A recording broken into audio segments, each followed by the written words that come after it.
shots up, whatever, right after school's over. No, I mean, these are college athletes. They do it a little bit different. So, yeah, I mean, but in between then, there's a few games this week to watch. We can get into all that. Then you go into Charlottesville, where they're number 22 in the country now. You're number 10 in the country. Ironically, as Chris Hadfield tweeted, the same thing you were ranked in 2013 at this time. Brian Hall in the booth. Brian, what's going on, my man? Nothing too much. I'm just starting to feel that March feeling going on. I was just listening to you guys talking about it. Everybody, when I listen to all the shows, in the afternoons and everything, it's got that feel of March. Everybody's starting to make predictions, about where we're going to be in the ACC tournament, what teams we're going to play. Then, how could that affect our seeding in the NCAA tournament? And it's getting that blood flowing, man. It's March. It's great. It's one of the best times of the year. Brian Hall, Get my win music ready. Because, here's the thing. Everybody take a deep breath while Brian Hall gets this music, and I mute the microphone. Go.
So where's the interns? Somebody go get Marcus a large Coke.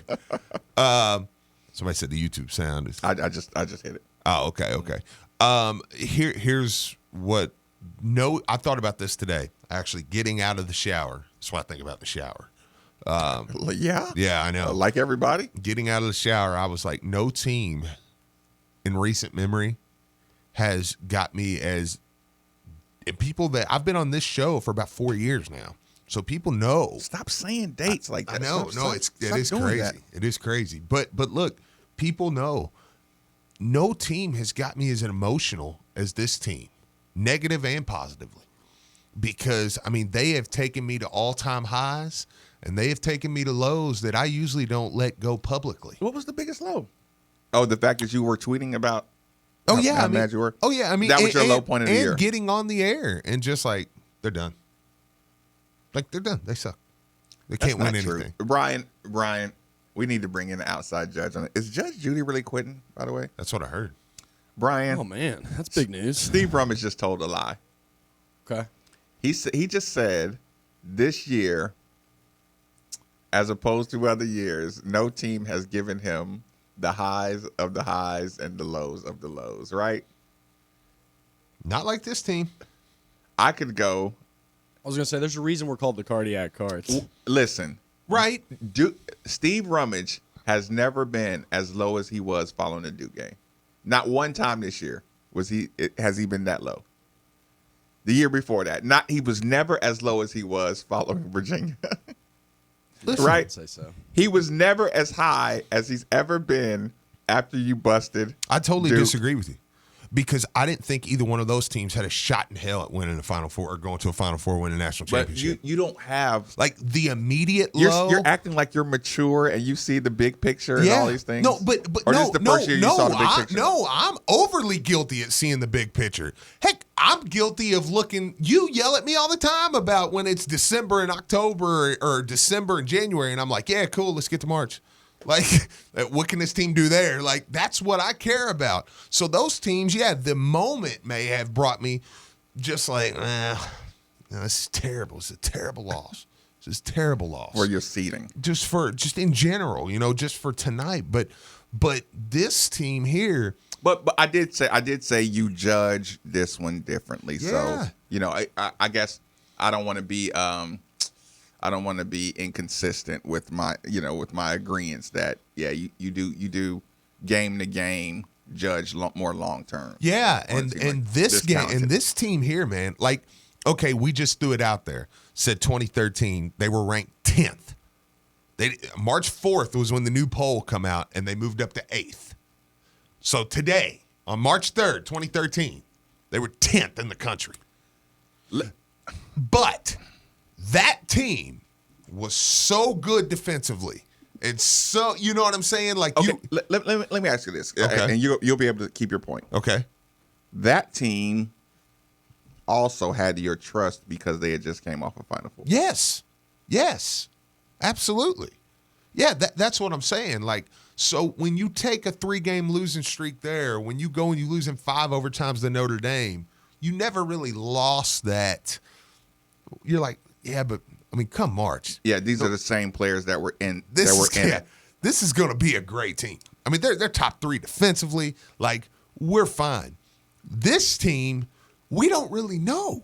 So when they play, I mean, so not knowing is better than knowing your deficiencies. No, I would much rather know.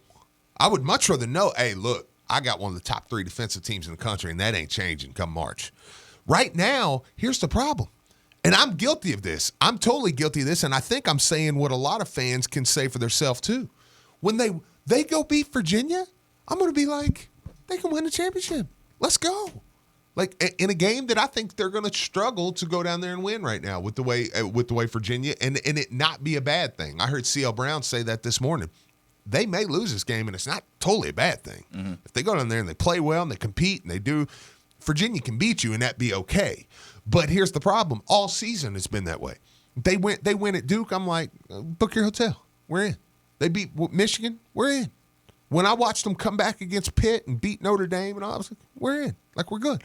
But then I've also watched this team and been like, there's no chance this team's getting out the first weekend. And here's the problem. I'm not sure which one I believe. Because I kind of believe them both. 8150, that's a great point. 8150-939 is the number. 815-0939.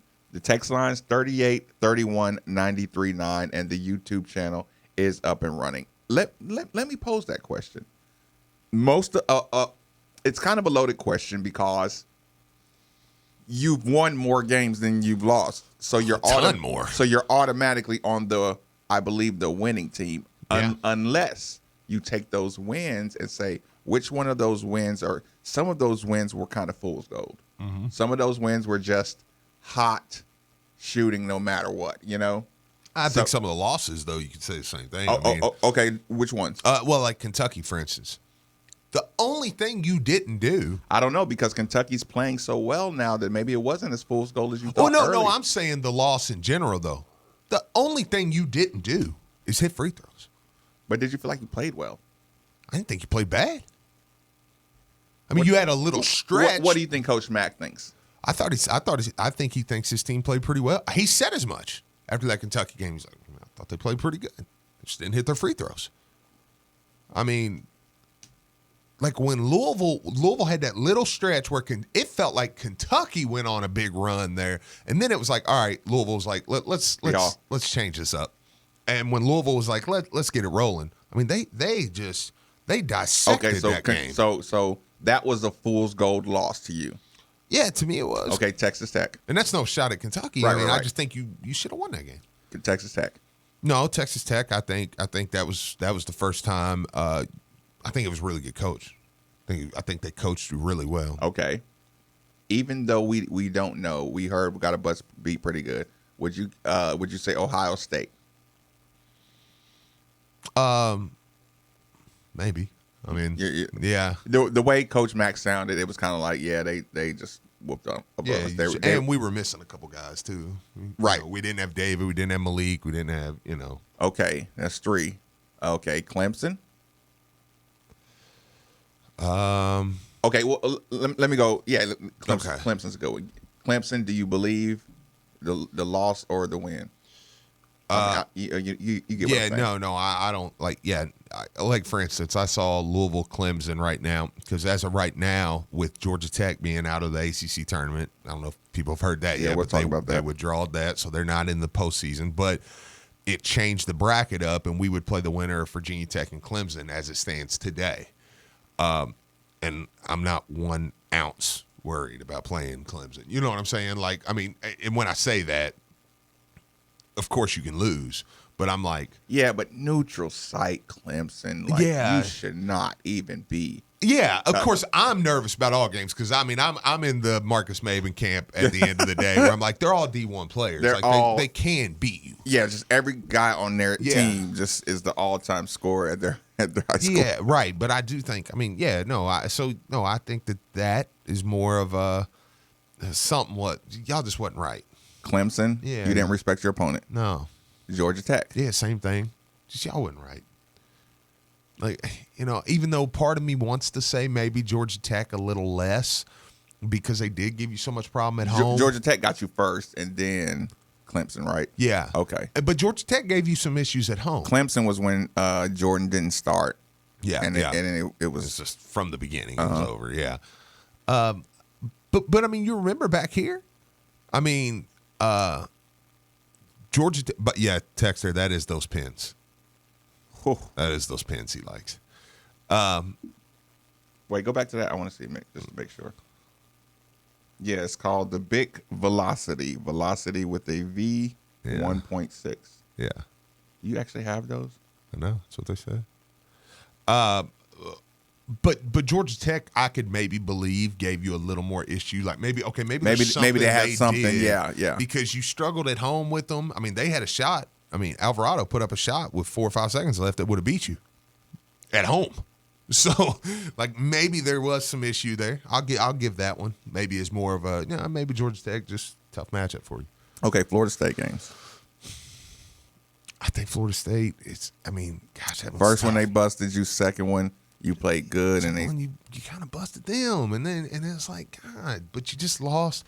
First one, no. Second one, yes. Second one, I think it just unraveled there, See- and you couldn't. yeah with the second one. Actually, man, I was probably more impressed with. I don't know because I did do a lot of complaining about.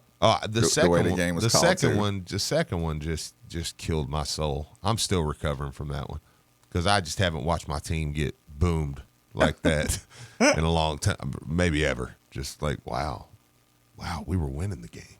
Yeah, just we were up pretty good the whole time. Yeah, like we were beating them, but man, you didn't have Malik. And, those late dunks. I think those late dunks gave a false sense of what happened, though.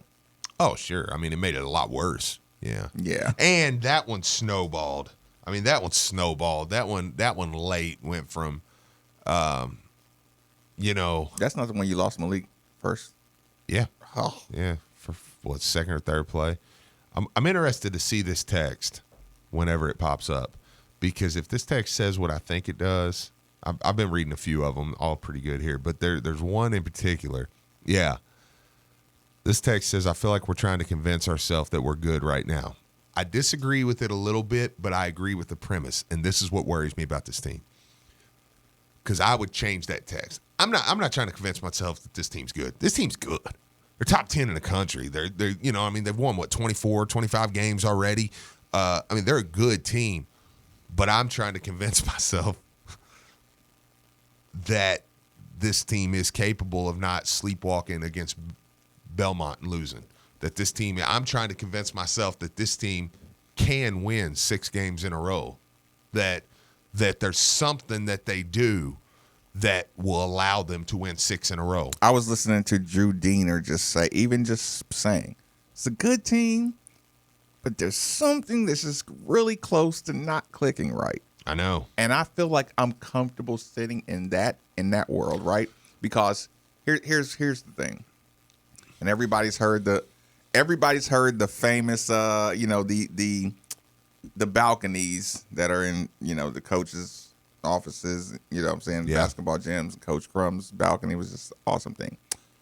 The closer I get to the tournament, the more I stop looking at the players. Yeah. And while it's easy to have a bunch of conversation about what we need out of this player, what we need out of that player, and this player has to do this, and it's starting to streamline to coaching staff. You know what I'm saying? Yeah, absolutely. Like, that coaching staff are getting credit with the preparation now. Yeah. A lot more. The preparation of the game plan, the preparation of who's prepared to play, the preparation of, like, last game. When Jordan was taking the ball to the basket, right? Yeah. And everybody was saying, good job, Jordan. I was saying, good job, coach. Mm-hmm. You got through, Yeah, absolutely. But here's the thing. And I want people to understand the way I see the game during the game and then the replay. When Jordan takes that ball to the basket early, I say, good job, coach. When he gets a couple of shots early and gets some fouls or gets stuff in the paint, I'm like, coach, now I need you to take notes on, okay, what did I feel I did to get through to him a little better? You know what I'm saying? Yeah. But here's the thing. Coach Mack has his little notes, little piece of paper he's folded out all the time. Right. He might as well just roll it up. Like, come on, coach. Might as well go crumb with it. Yeah. Hey. Here's the thing. Nice little nod. But second half, Yeah.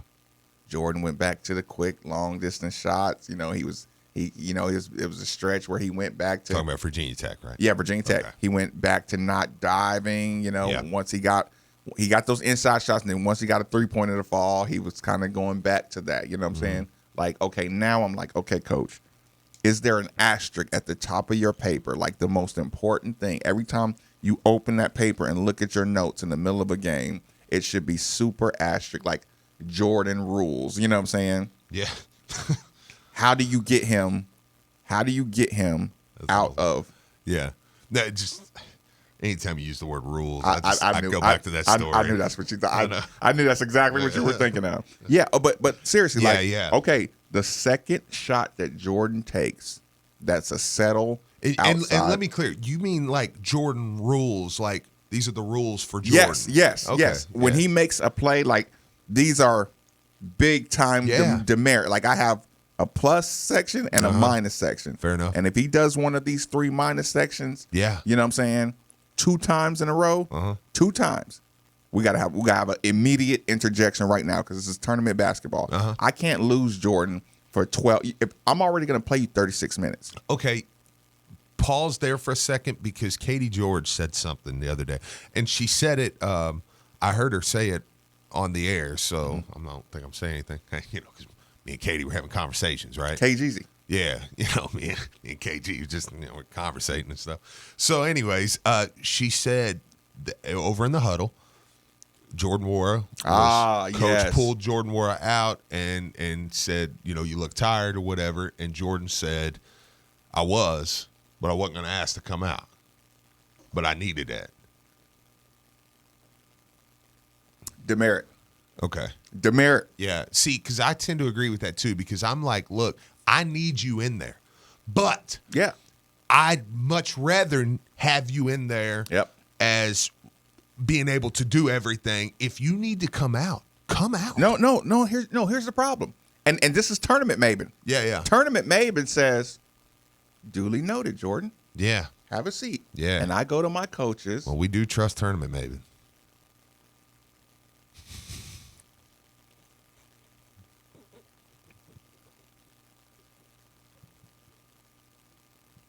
They did beat number 1 Kentucky. Quick commercial break, 93.9 The Ville.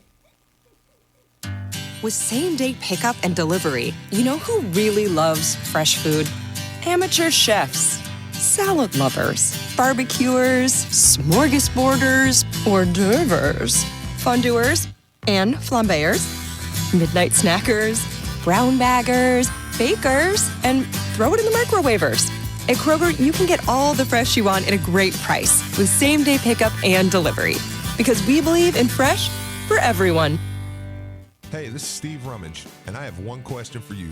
What good is having that beautiful home with that beautiful view if you can't see through the grit and grime of your windows? Or every time you try to open them, it feels like an extensive workout. Let's face it, you and your home deserve better. That's why I'm here to tell you about Windows Plus. They have the best free lifetime transferable warranty, best installation in town, quality products, doors, windows, siding, and gutters. They've also been voted most efficient in 2019 and have an A+ Better Business Bureau rating, including all 5-star reviews, which means they're exactly what you've been looking for. So go visit them at 11501 Plantside Drive in Louisville, Kentucky, or call 502-494-0120. Again, that's Windows Plus, so make the call. Hey everyone, I'm Brandon Lang. When Matthew McConaughey plays you in a movie, as he did me in 2005's Two for the Money, you have to maintain a certain image. That's hard to do when you're going bald. I needed to do something, and it needed to be done fast. Parsley Waldman's Hair Center came to the rescue. Louisville and the Midwest's premier hair treatment center not only gave me my hair back, but my self-confidence as well. Go to hairsurgery.com and find out how you can start your journey back to a full head of hair today. I can tell you firsthand. From the minute you walk in the door to the time you leave, you are treated as if you were in a 5-star hotel. And now that it's been a year since my surgery, I look back at pictures from a couple years ago, I don't even look like the same person. The procedure was an amazing success, and it has totally reframed my face. Go to hairsurgery.com and find out not only how affordable it is, but how you can get your hair back today. Visit hairsurgery.com, that's hairsurgery.com, and tell them Brandon Lang sent you.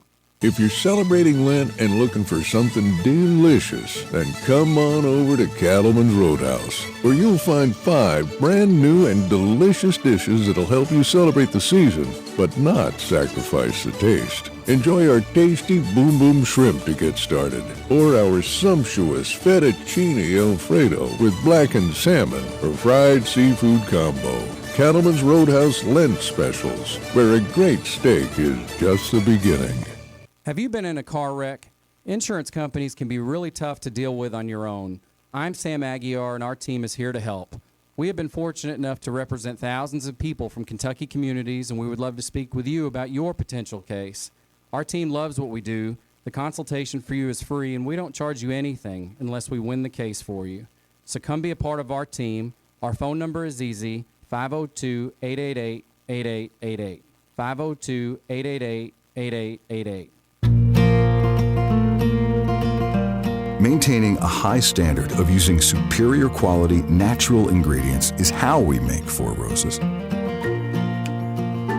But if you'd like to know why we make Four Roses, invite your favorite friends over for dinner and conversation. And take a sip. FourRosesBourbon.com. Be mellow. Be responsible. Are you ready to sell your home? Well, there couldn't be a better time. Houses are going for top dollar and selling quickly.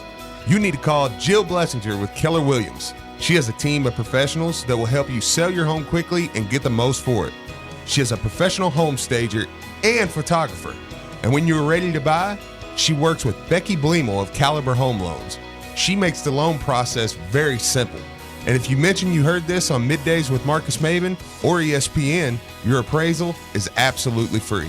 So give Jill a call today at 502-773-0546. That's 502-773-0546. And let her help you today. Andrew Bosch here with Bosch Lawn Care. Louisville, you know what time it is. Basketball, brackets, and getting out of work. What's not on the agenda is cleaning up the yard and getting ready for spring. Get yourself out of hours of work in the yard when you could be kicking back with friends enjoying everything that is college basketball. Schedule your spring cleanup now before Selection Sunday, March 15th, and receive 20% off. Prices starting at $199. Call 833-2GET-CUT. That's 833-243-8288 or visit us online at BoschLawnCare.com. Professional, affordable, and your way of getting out of yard work this March, Bosch Lawn Care. This is Drew Diener, and you're listening to 93.9 The Ville, live from the OPC Services Studio.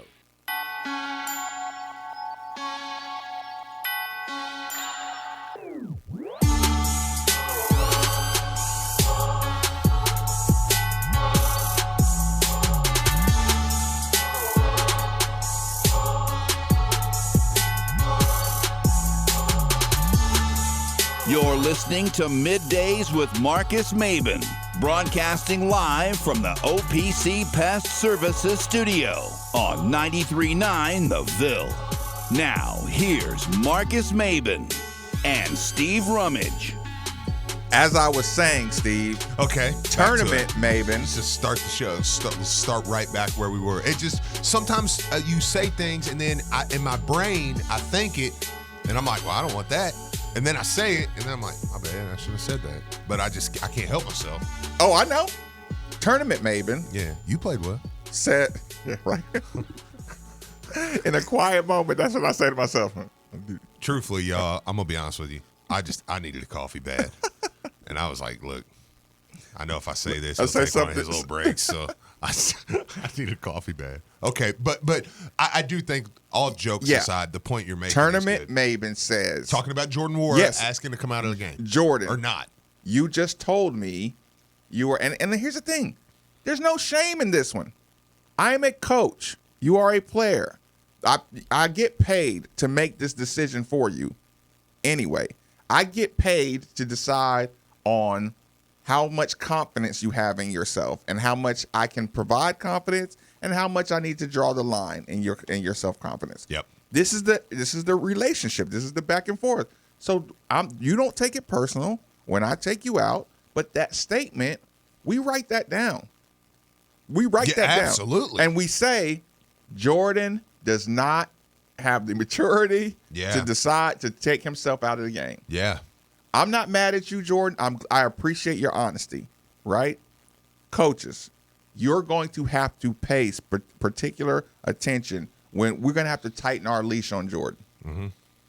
Like anybody else at tournament time. Yeah. Right? So this is not like sensitive babysitting time, you know? We have to be more mindful of the minutes he plays, right?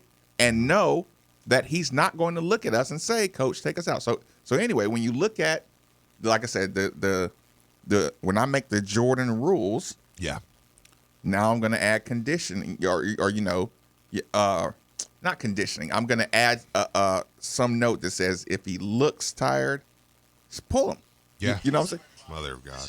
Even if it's just a mental, even if it's just a 160 second mental reset. Yeah. Because like I said, he kind of reverted back to a couple of things in the second half as soon as he got his jump shot falling a little bit. Sure. So, hey, Jordan, 2 of those and we're on you. We're right back to you don't shoot 2 jump shots and miss 2 jump shots and then not penetrate. There's not, it's not always weakness to need to come out for a second, and look, and or to have to attack the basket. But I also say, you know what? You make a lot of money, Coach. Mm-hmm. Notice it, and when I say notice it I and say, pull the trigger. Yeah, and I say actually, I'm saying more what you're saying. Assistants, y'all got to notice it and pull him. And Jordan, now we'll say, Jordan, if you give me that look coming off, you got to understand I'm helping you out here. Yeah. And so then Jordan has to trust that process as well. Right. Yeah. Right. So out of that segment, that's it kind of stumbles. We got to have it. You got to have Jordan Ward. But Jordan Ward is the one guy that, God forbid, if he quit tomorrow, I ain't even going to say the I word. I'm going to say if he just was like, I'm going to go train for the NBA tomorrow, I'm like, you ain't winning. But the thing I'll say is, here's where you're at as far as coaching responsibility with Jordan. Bad Jordan is heavily detrimental. Yes. Like bad, let's say bad I hate to use that word though because I know. Still he had 20 and rebounds. 12. I know. Well, no. He's still.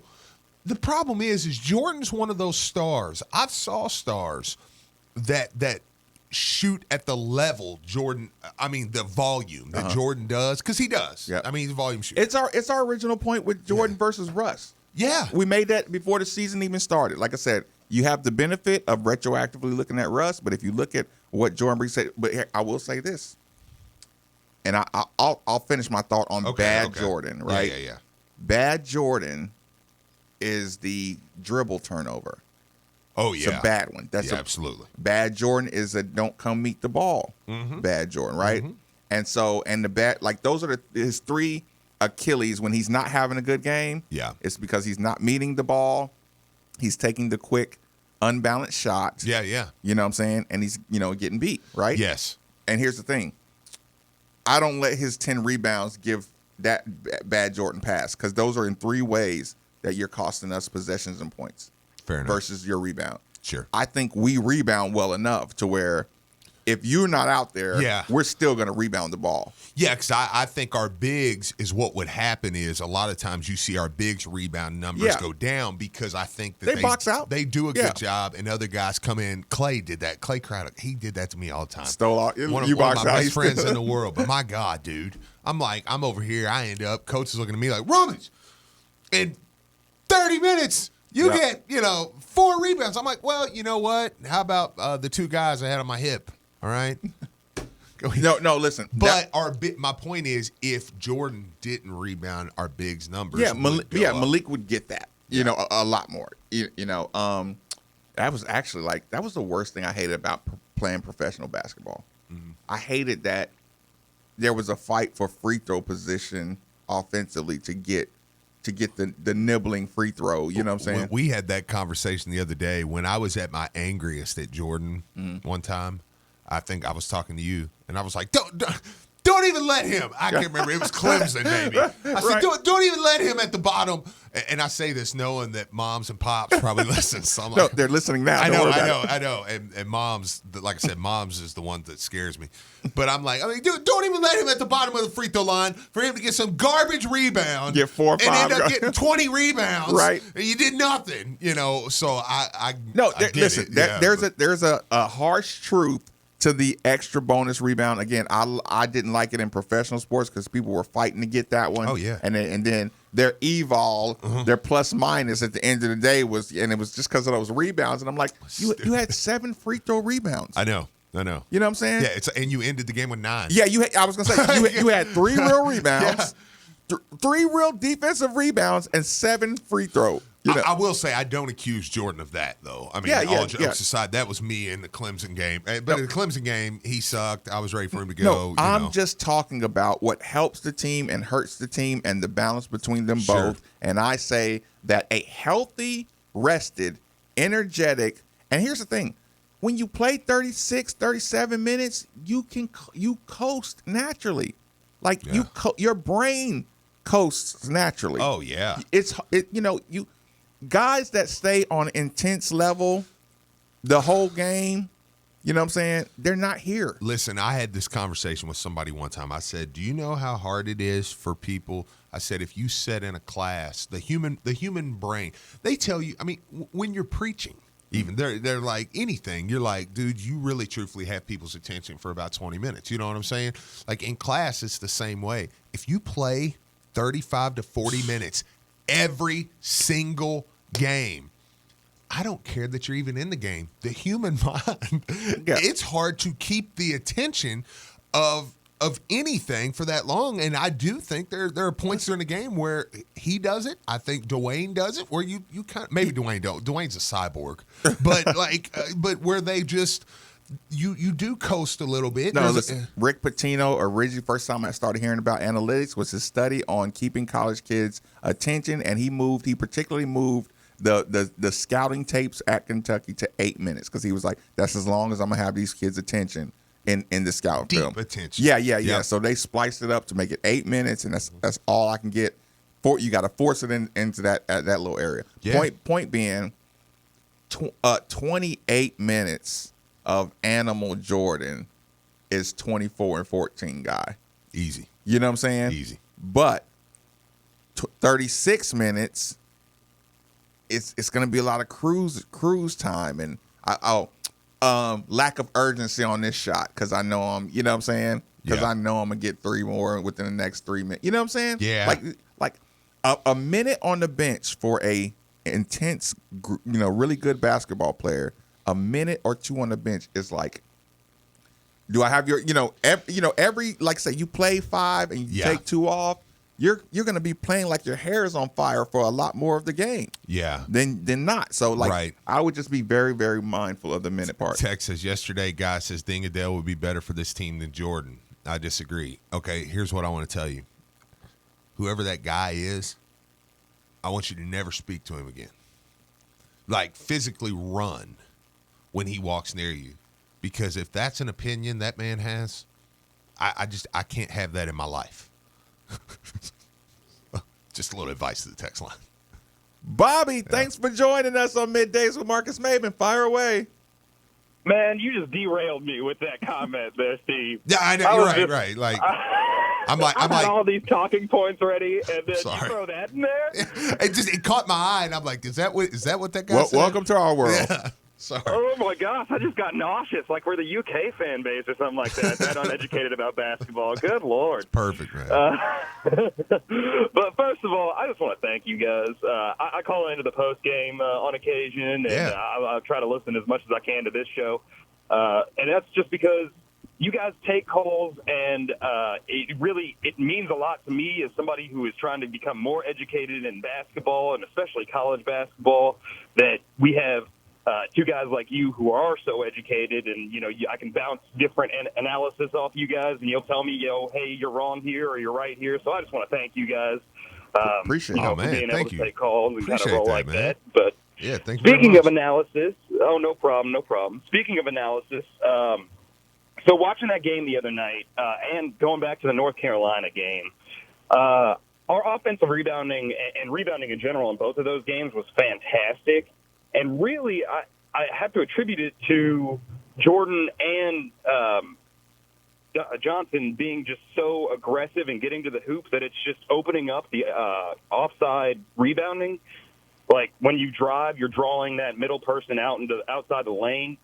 And so I just think that with Jordan wanting to drive and being more aggressive, and it kind of plays into the whole minutes thing that you guys were talking about, if we can limit those minutes, he can be more aggressive like that.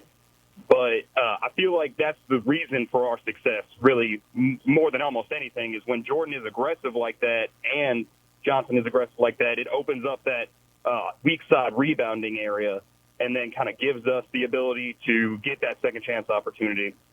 And then secondly, I heard Locke say something earlier today, and I guess take it for what it is, but he was talking about how he didn't think Malik Williams would have been a difference in that second half, even if we had him. And honestly, I kind of disagree for the same reason that I feel like the officiating changed that game.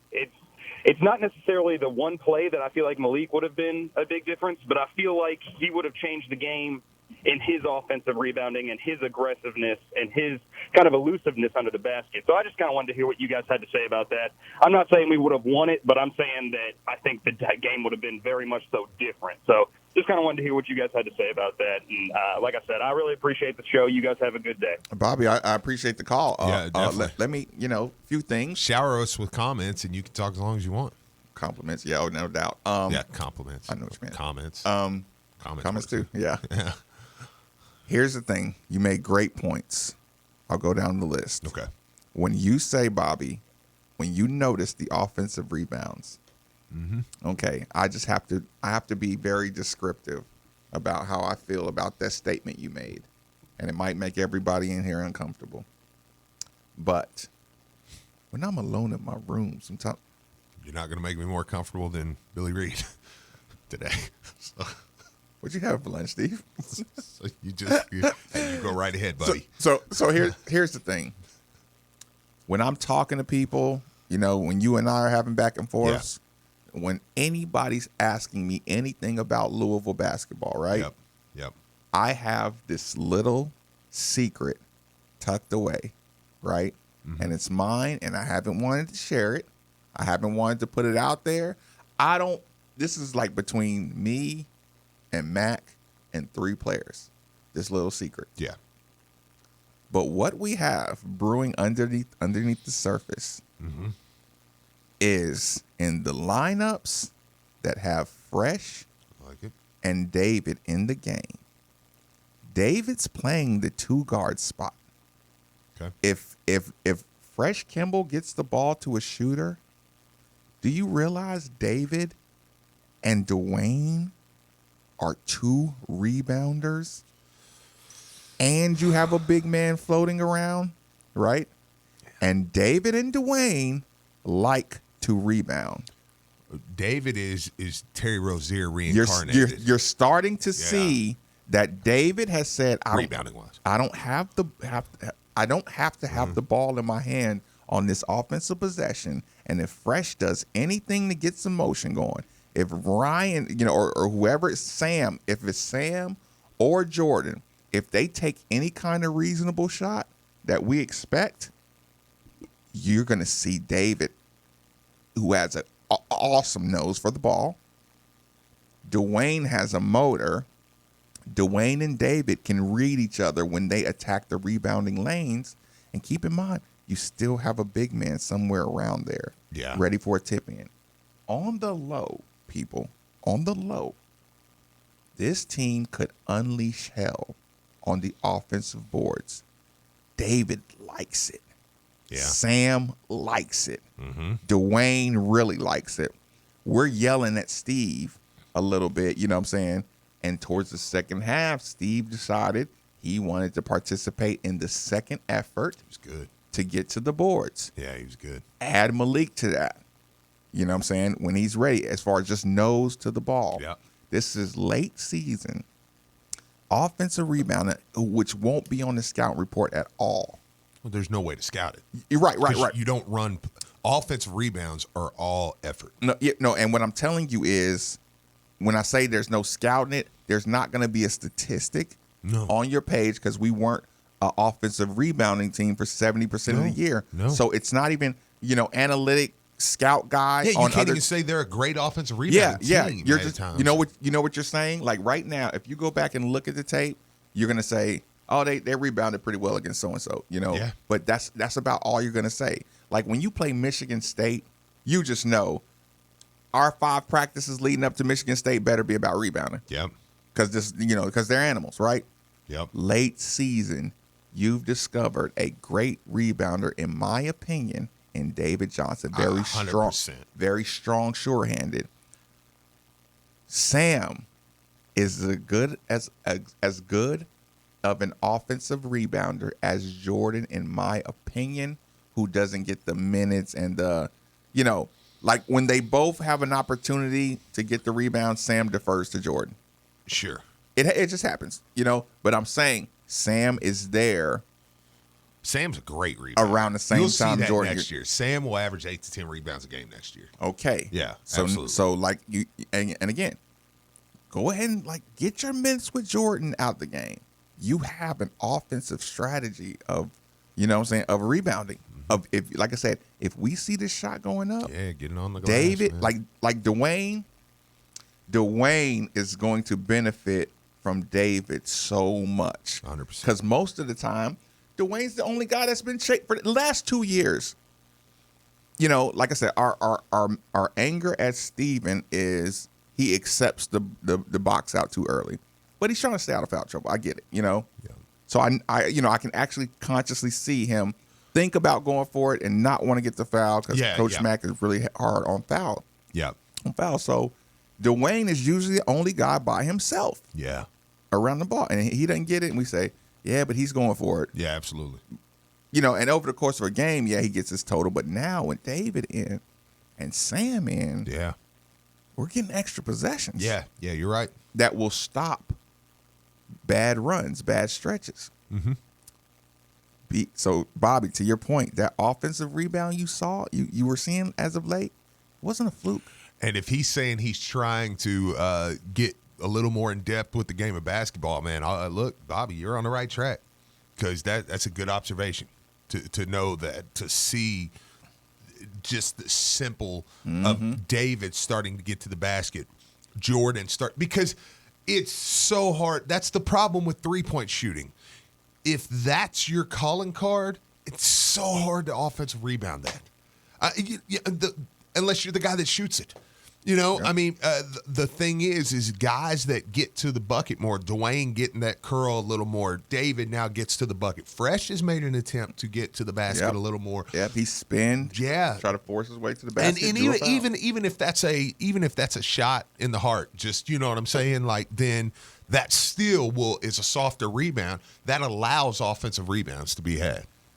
Other point you were making, Malik's second half, does that matter in the Florida State game? Well, that's an impossible question because I would say it would have mattered more. It would have mattered as much in the first half too. What I would have said is, first of all, don't forget you were leading most of the game without him. Mm-hmm. So, I'll say no, right? I'll say no, it wouldn't have mattered, right? Mm-hmm. But I'll also say he can.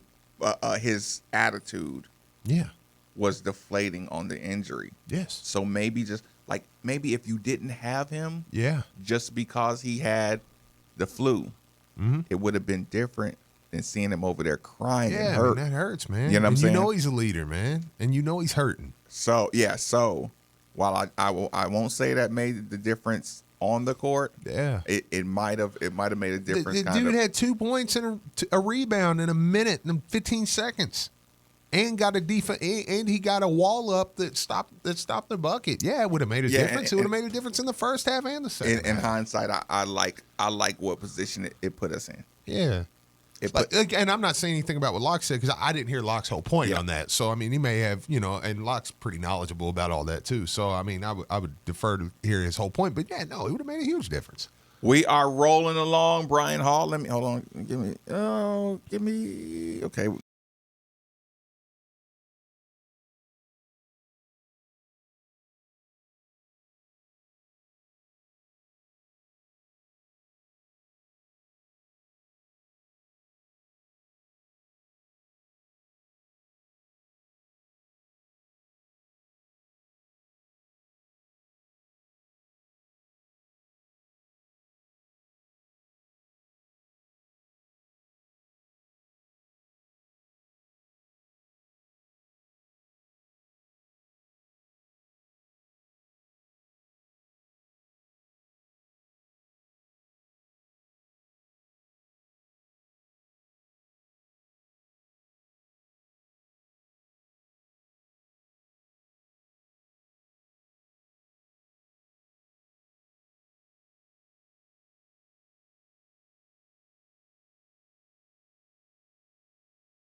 Superior quality, natural ingredients is how we make Four Roses. But if you'd like to know why we make Four Roses, invite your favorite friends over for dinner and conversation. And take a sip. FourRosesBourbon.com. Be mellow. Be responsible. Hey, this is Steve Rummage, and I have one question for you. What good is having that beautiful home with that beautiful view if you can't see through the grit and grime of your windows? Or every time you try to open them, it feels like an extensive workout. Let's face it, you and your home deserve better. That's why I'm here to tell you about Windows Plus. They have the best free light installation in town, quality products, doors, windows, siding, and gutters. They've also been voted most efficient in 2019 and have an A+ Better Business Bureau rating, including all 5-star reviews, which means they're exactly what you've been looking for.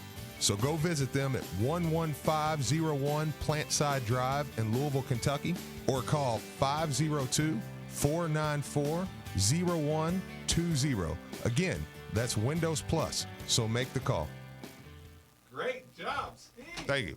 Thank you. Thank you. Thank you. For over 25 years, Cox's has stocked an extensive collection of spirits, wine, beer, premium cigars, and with multiple neighborhood locations, we make it convenient for our customers to find their favorite at a great price. Visit your neighborhood Cox's today. Have you been in a car wreck? Insurance companies can be really tough to deal with on your own. I'm Sam Aguiar, and our team is here to help. We have been fortunate enough to represent thousands of people from Kentucky communities, and we would love to speak with you about your potential case. Our team loves what we do. The consultation for you is free, and we don't charge you anything unless we win the case for you. So come be a part of our team. Our phone number is easy, 502-888-8888. 502-888-8888. Are you ready to sell your home? Well, there couldn't be a better time. Houses are going for top dollar and selling quickly. You need to call Jill Blessinger with Keller Williams. She has a team of professionals that will help you sell your home quickly and get the most for it. She is a professional home stager and photographer. And when you're ready to buy, she works with Becky Bleemel of Caliber Home Loans. She makes the loan process very simple. And if you mention you heard this on Middays with Marcus Maven or ESPN, your appraisal is absolutely free. So give Jill a call today at 502-773-0546. That's 502-773-0546. And let her help you today. Results may vary. See website for details. 2020 is here, and so is finally having 2020 vision. Now is the time to get your free LASIK exam at Jaffe LASIK to see if LASIK is right for you. LASIK can be a life changer, literally giving you 2020 vision in minutes. Don't wait any longer because it's by far the best time to see if LASIK can work for you. That's right. If you're looking for LASIK in Louisville, Jaffe Custom LASIK has advanced custom LASIK technology. And now for the best price of just $295 per eye. Jaffe is the choice for fast, easy, and affordable LASIK. Jaffe LASIK can correct nearsightedness, farsightedness, and astigmatism. And now for the best price of just $295 per eye in Louisville. Start your 2020 with 2020 vision. Schedule your free LASIK exam today to see if LASIK is right for you. Dial ** 2020 or visit JaffeLASIK.com. Call and schedule your free LASIK exam. Just dial ** 2020 on your mobile phone now or visit JaffeLASIK.com. Dial ** 2020. The exam is absolutely free. Just dial ** 2020 on your mobile phone now. That's ** 2020. Dial ** 2020. An official broadcast partner of the University of Louisville, WLCL Sellersburg is 93.9 The Ville. Time now for an ESPN Louisville Sports Center update. Good morning, I'm Brian Hall. The Sports Center update brought to you by UPS Jobs. Graduate debt-free. Apply today at upsjobs.com. The new rankings for the Louisville women's basketball team came out yesterday, and the Cards come in at number 4 as the ACC tournament kicks off for them this week. The awards for the conference were also given out yesterday, and Louisville guard Dana Evans was named the ACC Player of the Year. Louisville center Kylie Shook was named the Defensive Player of the Year. The Cards await their ACC opponent in the quarterfinals on Friday at 2 p.m. The new rankings for the Louisville men's basketball team also came out, and they come in at number 10, and they continue to prepare for their matchup on Saturday against now number 22 Virginia. That game will be at Virginia at 4 p.m. on Saturday. The number 6 ranked Kentucky Wildcats are also back in action tonight, taking on Tennessee at 9 p.m. Assistant coach Joy Justice met yesterday with the media, and he talked about Kentucky improving.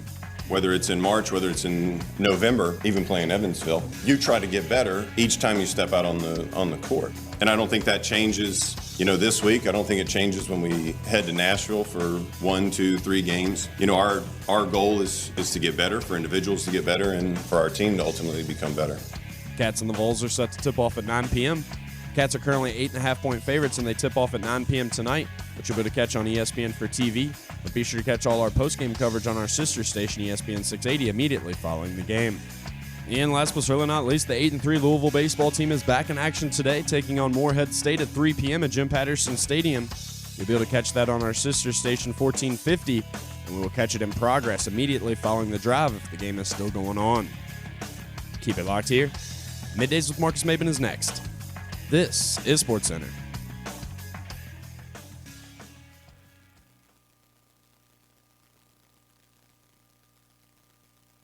We always have our focus around here at ESPN Louisville. Not focus with an F, but with a PH. Focus is our go-to drink when it's time for a pick-me-up around the office. Focus is a naturally energizing caffeinated sparkling water, so it's free of any of the bad stuff you find in sodas and energy drinks. So pick up a Focus around Louisville at places like Kroger, Lucky's, Rainbow Blossom, Heine Brothers, Paul's Fruit Market, and CVS. And save 15% when you use code ESPN15 at drinkfocus.com.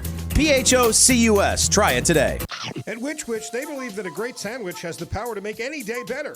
Which Wich has launched their new favorites menu, including clubs with top-quality grilled and breaded chicken, plus new shakes, including birthday cake, the famous Courtney's Cookie, and yellow M&M shakes.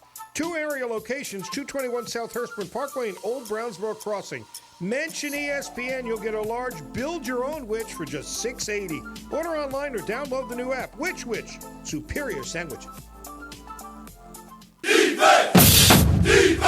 Turn your love of the game into a lifelong career with a degree in sport administration from the University of Louisville. Work with experienced faculty, gain essential leadership skills, and learn to think critically about hot-button issues within the sports industry. U of L offers both a bachelor's and a master's program completely online, so you never have to miss a game. Get the ball rolling at louisville.edu/online. Follow the leader, ESPN Louisville, your home for the college football playoff, NFL, the Final Four, and the best sports talk. Download the ESPN Louisville app today. I'm former Louisville basketball player Luke Hancock. When the NCAA tried to take away the Most Outstanding Player Award from the 2013 tournament, I got it back, thanks to Morgan & Morgan. Morgan & Morgan is the personal injury firm that fights for the people, and their team treats clients like family. Morgan & Morgan changed my life, and if you've been injured in a car crash, at work, or in a slip and fall, they may be able to change yours. For a free consultation, dial # law on your cell phone. That's #529. Offices Louisville. Check out Louisville Sports Live, the city's longest-running all U of L sports talk show, every Wednesday at 6 o'clock, right here on 93.9 The Ville. Check us out daily at LouisvilleSportsLive.net. Follow us on Twitter at Lville Sports without an O Live. All the best local and national guests every Wednesday at 6 o'clock, right here on 93.9 The Ville. Thinking of going to the big game or concert? Well, head over to GuyOnTheCornerTickets.com. Save money on fees today so you have more for that beer tomorrow. GuyOnTheCornerTickets.com. Come see and conquer today at Caesars Southern Indiana. Whether it's first pitch or opening tip, catch all the betting action on over 30 large screen TVs and enjoy your favorite games today with friends in the fan caves that offer a personal 86-inch television, tailgate food favorites, priority betting access, and much more. Come for the sports and stay for a betting experience like never before. It's all happening today at The Book at Caesars Southern Indiana. This is Marcus Maven, and you're listening to 93.9 The Ville from the OPC Services Studio.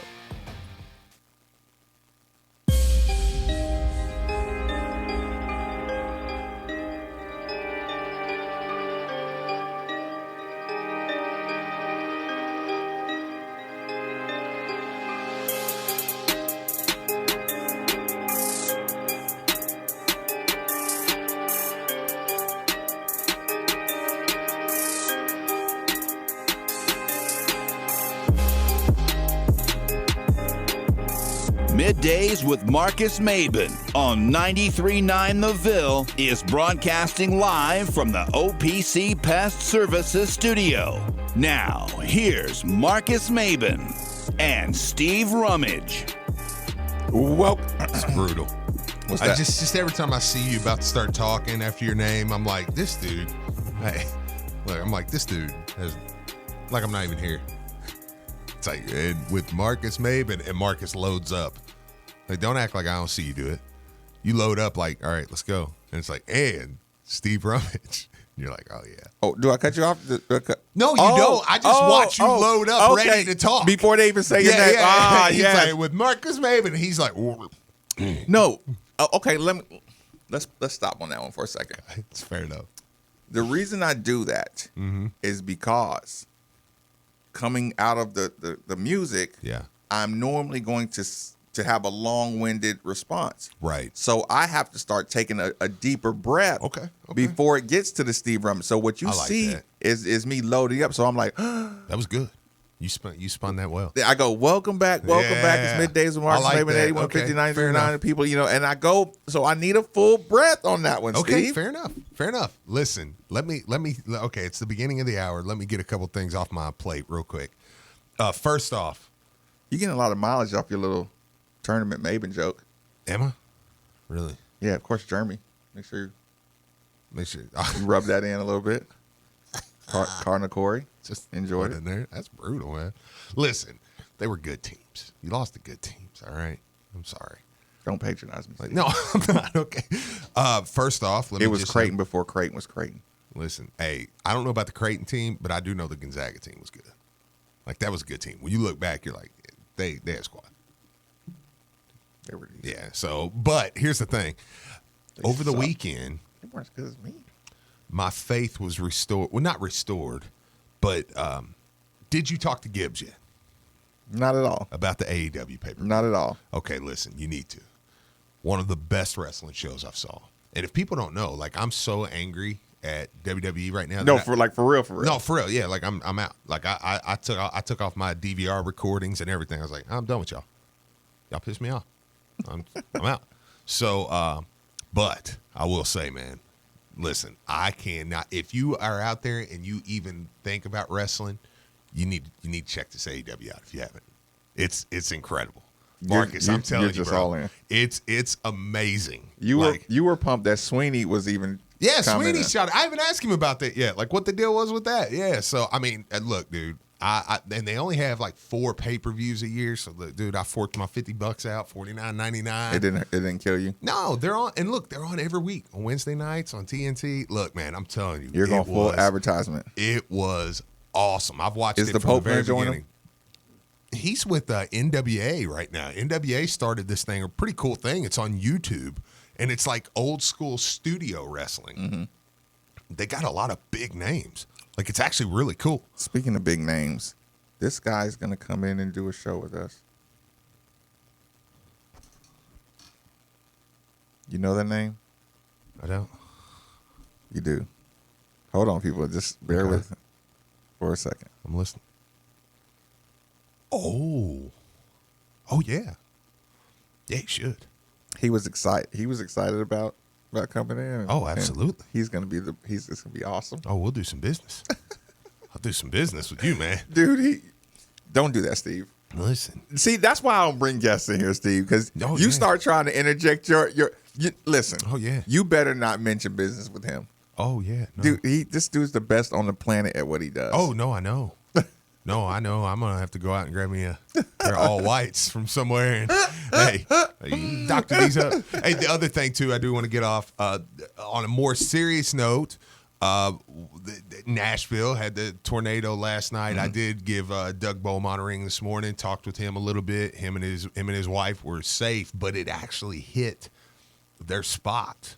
But he said they were safe throughout the night and stuff. I know a lot of people can't say the same. I know Marcus, I know that hit home for him because, I mean, that's right down the road. When you're talking about a tornado that's on the ground for an hour. Everybody was all braced for impact in Clarksville. Clarksville, yeah. So we just know that a lot of people have a lot of friends and family down there. We both do. So I think we were lucky enough that everybody was good. My wife's going down there tomorrow with her friends. They're going to a Post Malone concert. I'm like, I hate to do that right in the middle of a serious thing, but I'm like, that just don't do it for me, bro. I don't. Is that him on a commercial? I saw a beer. Listen, and I know a mango beer commercial. I know some people may love him. She showed me a couple, and I was like, my gosh. So the look of him is just. Oh no, I don't care what he looks like, whatever. I don't like his product. I'm like, they act like. Brian, you a Post Malone fan? They act like it's the greatest thing on the planet. Yeah. I'm listening. The rapper? Yeah. Yeah, I'm a Post Malone fan. Why? Is there a reason for asking? Well, I mean, we just spent the last 10 minutes talking about Post Malone. What are you doing in there, Brian? I'm curious. No, I am. I'm just like, I don't do like the present day rap as much as I do like the classic rap. Like I'm gonna listen to Bone Thugs and Harmony or Notorious B.I.G. or somebody like that before I'm gonna listen to somebody who made something in the last 5 years. It's just like I'm a classic rap kind of guy. So the 5-year mark is when you just like I just can't. keep No, up I'm just with saying this I crap. like that era more, like that type of music a little more than I like the current music. And that's not to say that I don't find music that I like now. I'm just talking about in that genre rap. Yeah. I like the classic more than I like the current. Yeah. No, I don't know. They're all excited about it though. But point is, man, I mean that is just down the road. Text in, so they live there. Glad to hear they're safe. I know a lot of people have Up family. to 19 deaths. I mean, the thing hits that big in the middle of the night, you know. So, anyways, Post Malone was the one that he they spit on the court, and then the security guard's like, "Hey."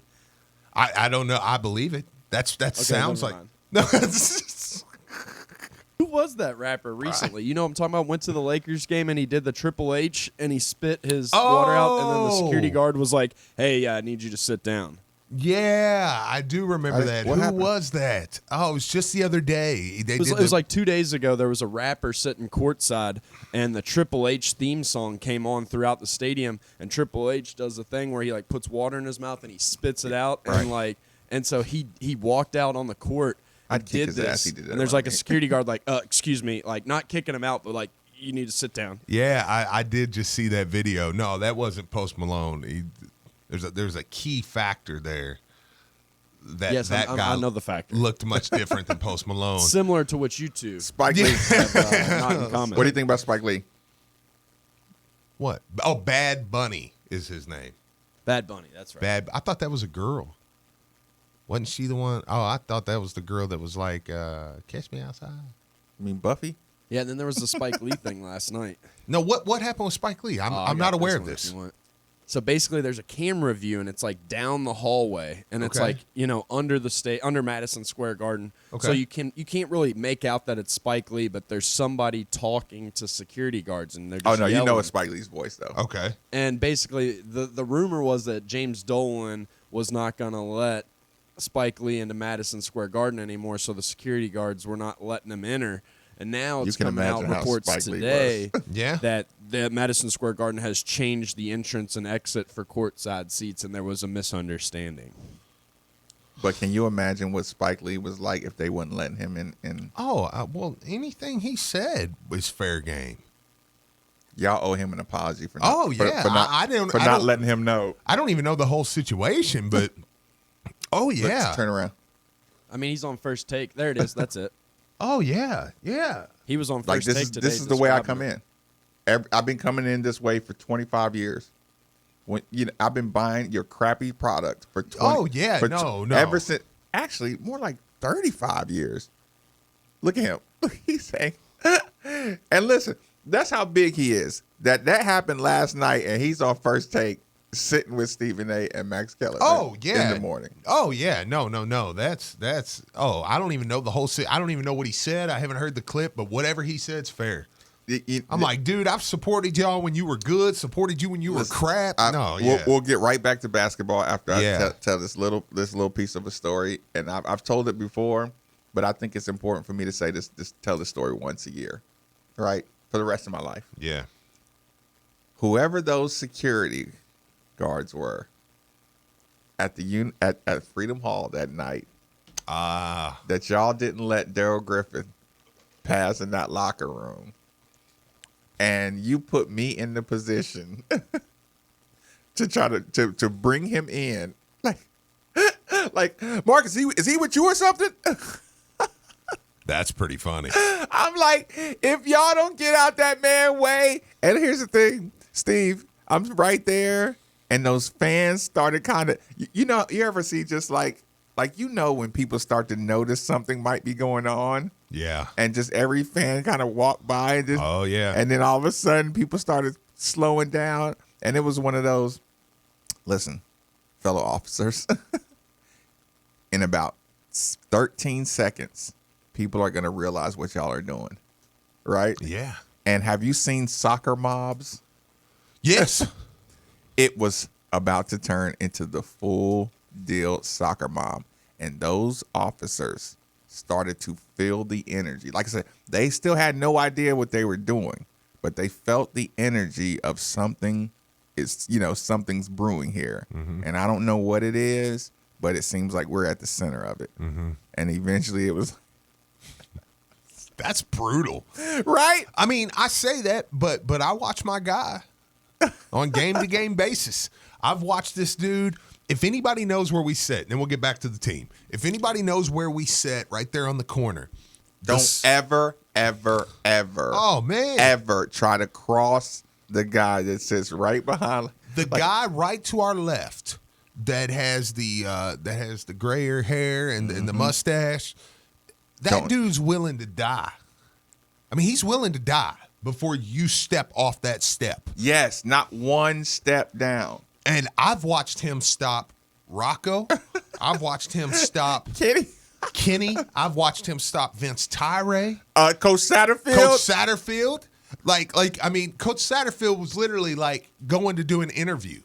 And the guy steps up and like, hey, you can't walk through here. Listen, I mean, Coach we're is talking about he's prepared to make physical contact with people who are dressed in such a way that, I was doing this tutorial last night, and the guy was explaining it's a principle of just basically you can tell if some people just belong here. You know what I'm saying? And that sells a lot more, when you take advantage of that. It's funny if Phil thinks the guy that punked him out at the Center's tough, he should see this guy. This guy would have hurt Phil. He was literally going to tackle Coach Scott Satterfield, and like I said, Coach Satterfield. Marcus, Brian, don't lose your point because I want to hear what you had to say. Marcus, he looked at Coach Satterfield and was like, "No," and then Rocco stepped up. Okay, and Rocco's probably listening, so he can vouch for this. He steps up and he's like, "Hey, no, it's the coach." SID Rocco. This dude looks at Rocco like, "Bro, I don't know you either.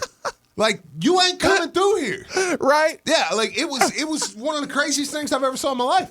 And I gotta admit, Steve and I can get very, very childish at times. You know what I'm saying? And we're like, ooh. Oh, dude, I love it. Yeah. Look, you think they're gonna get through? I mean, recruits are coming through. Well, the thing is a lot of the people that work those are like the CSC staff, and they're just volunteer people, and so they don't. And maybe not this guy, but at some places you get the CSC staff. They have no idea about the event or anything. They're just doing it for work, which is probably the way to do it. Yeah, and to be fair, the guy right there in front of us. I mean, the seats there are the big money seats. You know what I'm saying? So. I guess it is important to have the most surly individual. Oh, he probably, right there. yeah. But one more story. I'm watching the game the other day. I feel somebody over our shoulder. I'm like, who is it? I turn around. I'm like, out of my corner of my eye, I'm like, okay, this guy dressed nice, but I'm like, this isn't somebody that's here. You know how your energy just no. You know how your energy just knows. You're like, this isn't somebody that's normally behind me. We did find somebody that cracked the code. Oh. Okay, this is not the story that I was going with. Oh. Mr. Maben. Oh. I don't know how he did it. Oh. But Mr. Maben found his way. Listen, no, Steve, and don't sugarcoat it. Don't listen. I know I appreciate you trying to be respectful and everything. Okay, all right. But I just got to admit, family, listen, 93 Niners, my dad was in no way dressed to cross that barrier. We're talking Bulls beanie, just listen, my dad was your dad? It was his dad. My dad had on probably a camouflage button-up shirt under a 1993-ish looking Chicago Bulls starter jacket with a toboggan, a tight beanie toboggan. Lord knows what color it was, some kind of off gray. Well, aren't you glad he didn't wear Tennessee stuff? Jeans. It didn't matter. Listen, my dad wears exactly what he wants to wear every day of his life, right? And I'm telling you, people, there was no way in double hockey sticks that he was supposed to get past any security, right? And before you know it, he's holding me on my shoulder, talking to me about what's going on with the game. And I turn around and I see the security dude with the look of befuddlement, right? Because Dad just came through and just, I don't know how he trucked his way past my guy. And I've seen my guy turn away. He turned away to buy a hopper the other day. You know what I'm saying? Like, yeah. Like Luke Whitehead tried to come through, and he's like, it's my team. I mean, we're literally in arm's reach distance where we could stick our arms out and grab each other, right? And I'm telling you, my dad, I mean, you know, like, what is this saying? Act like you've been there before. Act like you own the place. Like supposed to be there. Nobody Like asked you anyway. I'm telling you, like, I think my dad really thinks he owns the place, and not in an arrogant way, but just he moves. That's how he moves. I got a story. Yeah, right. Listen, go, Brian. Give me 1 second. Let me tell you, because this one kind of goes along with it, and this is why we're like souls, because the only other time I've had a moment like that was I'm at halftime, right? I'm at halftime of a game. I'm sitting there. I always eat my Snickers, kind of having a rough game, whatever. You know what I'm saying? Like, I always had a Snickers at halftime, so I'm chowing down on that. I'm listening to the coach. I hear a voice. I look up, and I hear a voice that's kind of like, that's like, what are you doing? Right. I look up. It's my dad in the locker room. I'm like, what are you doing in here? I'm like, what, I'm like, am I really playing that bad? Like, I'm looking at my buddies like, was I that bad? Like, it's halftime and your dad just went up in the locker room. Oh, yeah, my dad just walks up in the locker room. At halftime, not at the end of the game. No, full up halftime. And I'm like, all right. And he said, what are you doing? Have you ever saw that video of the dude, the softball? That's a lot of the baseball dad. The baseball dad. Yeah. That was basically what happened. So I feel you. Like, I know how this rolls. Listen, my dad is a skinny, tall Ving Rhames attitude. You know Ving Rhames. Yeah. Like just OG of OGs, right? And again, he has no, listen, he doesn't have the excuse of not knowing or anything like that. Like I said, he is masters. He's a military pilot. He's an airplane pilot. He's overly educated. Right. He's a teacher. You know what I'm saying? Mm-hmm. But just like I said, I don't know how this man got past the security to get. He came from 20 rows up in the stands and managed to come to the floor. I should be saying that. We're going to get somebody in trouble. I know. I was going to say a story, but I'm going to be like, I'm not going to mention any names. It's a relative, but it's not who you think. It's not the Murphy side. So it's the other side of the family, the Hall side. Anyways, he had a photography business, and it was not in Louisville, so I'll preface that too. He used to put a camera around his neck, and he would just put like some kind of fake badge on, and he would just walk right past security, and he would get court seats for like all the games, and he would take photography pictures. Yeah, that's funny. Because you just look, I belong here. Actually, I think wore the camera, and he wore like a little vest thing, or like a little like just lanyard type thing. Look, and nobody questioned it. He just walked by. My dad probably walked past Neely Bendaputi. That was probably the game she was there. She was. She was. She was right behind us. Yes, her and her husband. Jesus. These stories. President Bendaputi's right behind us. Yeah, I'm sorry. I said president. I thought you were going with the Zion Harmon story. Oh, no. I don't know if we can tell that. No, I'm not telling that. Keep that one. We'll just keep that one. We're That's funny, though. At some point, we're going to have to start talking about the things we see I know. A lot more often. That one was funny. Okay. We left off on Coach Mack. By the way, I'm just, if they ever, I'm the worst. Let's just put it that way. I'm the worst. Coach Mack having to tighten substitution pattern. Mm-hmm. The offensive rebounding.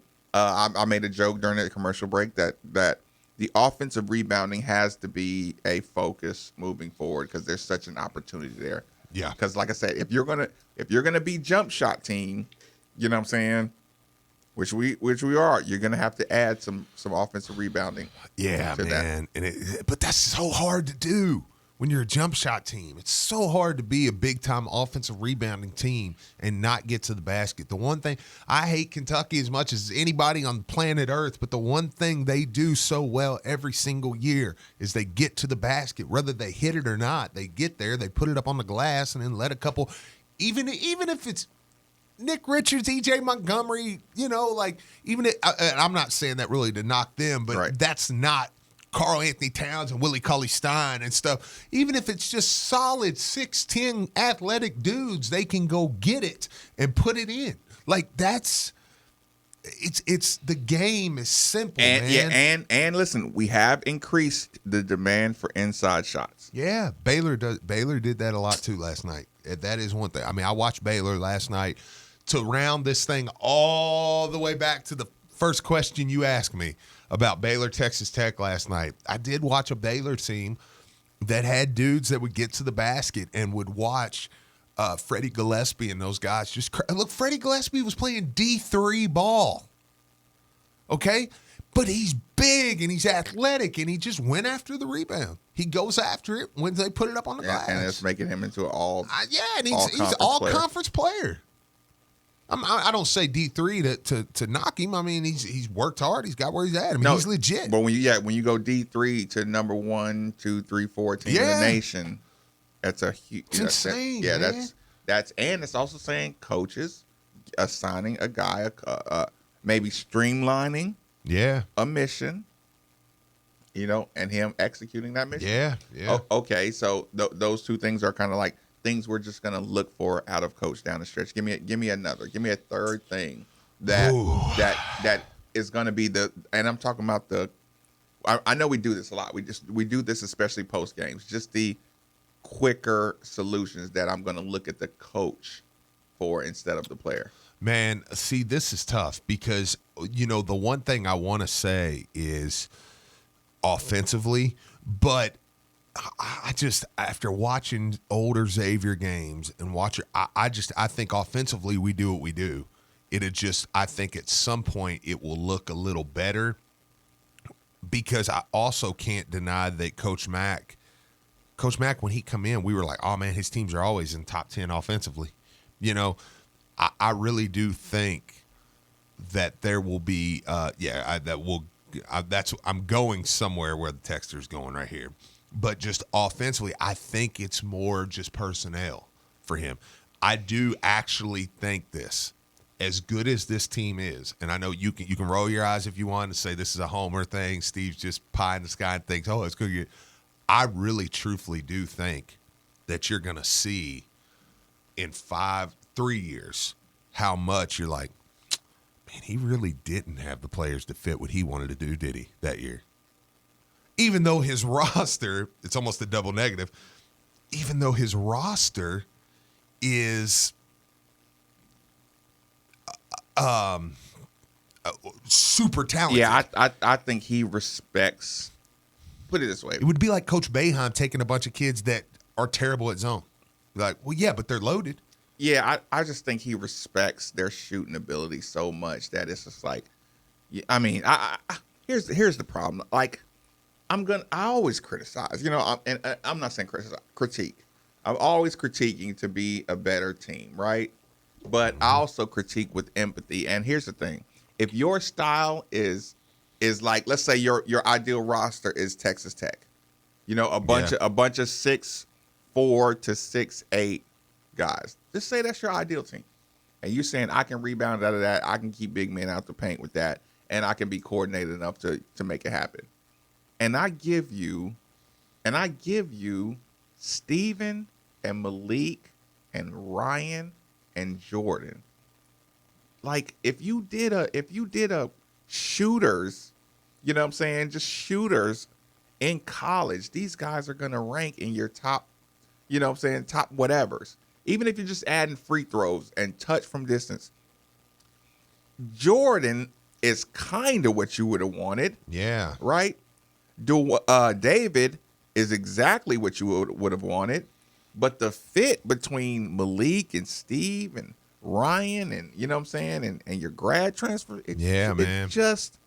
It's not even close to what you've ever been Right. used to playing with. And if you give me 3 awesome shooters, and I beg these guys to stay, and I'll work with you, and we'll find some middle ground. Like you just started him in a different home. I know. You know what I'm saying? That he was comfortable. But of course, at the end of all that conversation, I'm going to say, yeah, but she still got to figure it out. Yeah. Malcolm, thanks for joining us on 93.9. Fire away.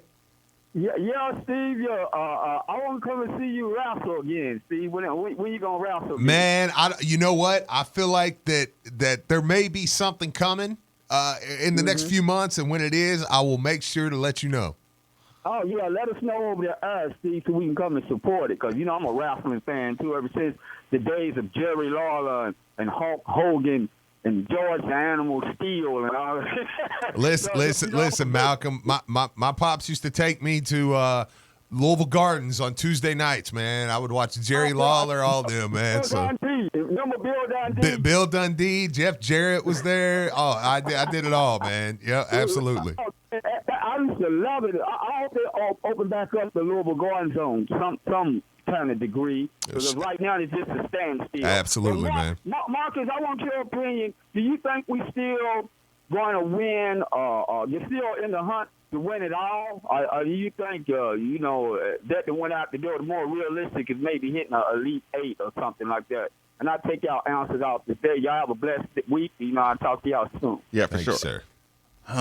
Ask me that question is difficult because I still think there's so much time. Mm-hmm. There's so much time, and the fixes here are so easy. Not so easy. I just think you're not where you need to be, but you're closer than anybody realizes. But we are getting to the part of the season where I do agree that there is a lot of time, but I'm also aware that there is the chance that you may only play 2 more games before the NCAA tournament. I mean, I think that they will – listen, I think that they'll win on Thursday and get to Friday, and then we'll see what happens there. But that's not a guarantee. And, it could be that quick. I mean, what if I told you had 80 minutes of basketball left before the NCAA tournament? That's a possibility. Not likely, because I think you'll win Thursday, but that is a possibility. Coming into the season. But you're right on what you say. They are so close. Coming into the season, I said the depth late season to be able to get better and practice hard is going to be the difference maker. I'm not bailing on that statement. Yeah. Chris, thanks for joining us on 93.9. What's on your mind? How we guys doing today? Good. What's going on, man? Real quick. Hey, Marcus, man, your dad handled $1 million worth of equipment. I'm sure he can handle a security guard and get to where he needs to get to. That's fair. That's a fair point. Yeah. That's a fair point. Yeah, he has been to war a couple times. Yeah, right. So you guys were talking about Jordan earlier. Now, this has been a long time ago since I played, but when you played and you played hard, if you gave the coach a fifth, that meant you wanted to come out, and we were always able to go back in. As soon as we got rested, we didn't have to wait for him. So maybe that's something, I don't know if that's something they do. And then secondly, you're talking about what little fixes we can do. I think it's all about combinations. When you looked at the game the other day, when DJ came off that screen and we let Jordan fake the down screen and come back off of it, everyone's helping on DJ's drive now, and Jordan got some really good looks. So I think it's a matter of putting people in positions where their strengths match the other person's strength. Because when Jordan drives, we don't really have any guys that you would leave. So Jordan's going to get double teamed, and he gets a lot of hands in this way. But when we let DJ drive and we keep McMahon on one side and Jordan on the other side, either you help or you get dunked on. And I think that's where we're at now. It's just combinations. And as far as the rebounding, Sam and DJ are what I call out-of-position rebounders. They can go get it. They're trackers, where Steven is kind of more of a stationary rebounder. So with them guys being in there, that's our second-best offense with those guys flying around. I think Sam has more tip-in dunks than anybody on the team right now. That's a good point. That's a really good point. Listen, he might be right, or at least attempts. You know what I'm saying? Yeah. Like, Sam probably does have the most fly to the basket, even the ones he's missed. I would be working on a Jordan DJ two-man game over here on the side. I'm with you because they like to run that. It's not really a pick and slip because he really doesn't even pick. Yeah, the first guy slips and then second one. But you know what I'm talking about on the wing where Jordan will just. Yeah, of course. Yeah. So it's David runs that the best, and when you do that and you don't really make, and I think the play is not really to make much contact, so I'm not blaming Jordan here. But when you do, that, you don't want to get the offensive. Well, you need a guy that knows. I think of David's size that can make that pass and make because that's a dangerous play. Yeah, Jordan has to be he has to be committed to the play too. It's a lethal play when it works, but it's dangerous as that can be an immediate. 2 points. I honestly, I don't love fresh in that play. Is what I'm trying to say. I honestly would like to see them just run an isolated 2-man game. Yeah, but here's the thing. Again, this is late season. This is where I go to coaching. Like, we're going to run this play. We're going to run 2-man plays with David and Jordan over and over again over here, right? Mm-hmm. Because Jordan's ability to step back, David's ability to read it quick, and I'm going to sit there and work with Jordan. Listen, when it's there to seal and roll to the basket, you have to do it. David can get you the ball. When they're playing you to see it, like we're going to run this 75 times over the next 2 practices. Right? Because here's the thing. I need David. Look, David can get whoever's helping, David can find the weak link on the offside side, right? Yeah. Fresh, stepping into the ball at the top of the key. Most likely one of them point guards will be helping off on him, he or Ryan, all the way on the other side. Somebody's going to have to help a David and Jordan pick and roll. Mm-hmm. All you look for, you know what I'm saying, in tight games and tournament games, you go get your playmakers, right?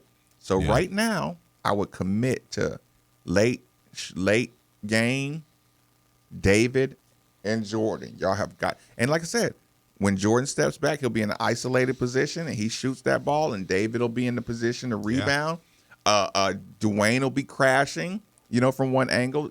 David will be crashing from another angle, and there'll probably be a shooter in the corner. Like, those kind of rosters and matchups is you're gonna have to have it. Yeah. No, absolutely. So it'd be something to watch. Texter said more Sam. I don't know. I don't know if what he's gonna do. I just don't know because while I do agree with you, I do think there is still time for, like, you can see the switch still. I don't want to say flipped because that would imply that they're just not playing worth a crap, and they are.